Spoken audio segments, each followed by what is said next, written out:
Clean. డెఫినెట్గా వాళ్ళ plan అయితే అదే. అయితే ఇంతకుముందు ఓన్లీ ఎంప్లాయీ సైట్ విజిట్సే చేసేవాళ్ళు. అక్కడ మీకు ట్రైనింగ్ ఇచ్చే ఇన్ఫ్రాస్ట్రక్చర్ ఉందా లేదా, కరెక్ట్ జాబ్ చేస్తున్నారా లేదా అని.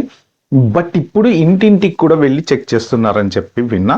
సో మీరు ఎవరైనా సరే ఓపీటీ మీద ఉన్న వాళ్ళు కానీ, స్టెమ్ ఓపీటీ మీద ఉన్న వాళ్ళు కానీ ఎవరైనా సరే చాలా జాగ్రత్తగా ఉండండి. ఒకవేళ ఇంటికి వచ్చి ఎవరైనా చెక్ చేయొచ్చా, వాళ్ళు ఏమైనా డాక్యుమెంట్స్ అడగచ్చా అంటే, మీరు ఎవరైనా సరే ఒక అటార్నీని వాళ్ళతోని మాట్లాడుకొని, ఇప్పుడు ఎవరైనా వచ్చారు ఏమైనా అడుగుతున్నారు, మీకు బ్యాంక్ స్టేట్మెంట్స్ అడుగుతున్నారు, ఇంటికి వచ్చి జనరల్గా ఏంటంటే స్పీక్ టు మై లాయర్ అంటుంటారు కదా, అదొక నీకు చెప్పాల్సిన అవసరం లేదు వాళ్ళు ఏదన్నా అడిగినా అని అంటారు. బట్ ఒకవేళ వారెంట్ తీసుకొని వచ్చినా, లేకపోతే ఇంకొకటి దీంట్లో ఫ్రాడ్ జరిగేటువంటి ఆస్కారం కూడా ఉంది. వాళ్ళ పేరు మీద ఇంకెవడో వచ్చి తలుపు కొట్టి ఏ స్కామ్లోనో ఇరికిచ్చే ఛాన్స్ కూడా ఉంది. కాబట్టి అసలు ఎవరు వచ్చారో కరెక్ట్గా మీరు తెలుసుకోండి.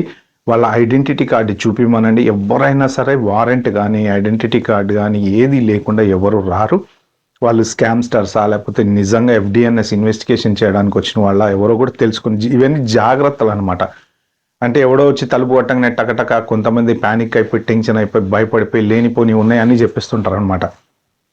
కాబట్టి ఎవరో తెలుసుకోండి. ఫస్ట్ తెలుసుకుని నిజంగా FDNS ఆఫీసర్స్ అయితే కనుక వాళ్ళు అడిగిన వాటన్నిటికీ మీరు ఆన్సర్ చేయగలిగితే చేయండి. లేదంటే ఇంకా అటార్నీని అడిగి, లేకపోతే నా లాయర్తో మాట్లాడినానో మీ US రూల్స్ ఏముంటే దాని ప్రకారం ఫాలో అయితే అవ్వండి. నెక్స్ట్ ఇంకొకటి ఏంటంటే మీరు గుర్తుపెట్టుకోవాల్సింది, శత్రువు అనేవాడు ఎక్కడో ఉండడండి, మన చుట్టుపక్కలే ఉంటాడు.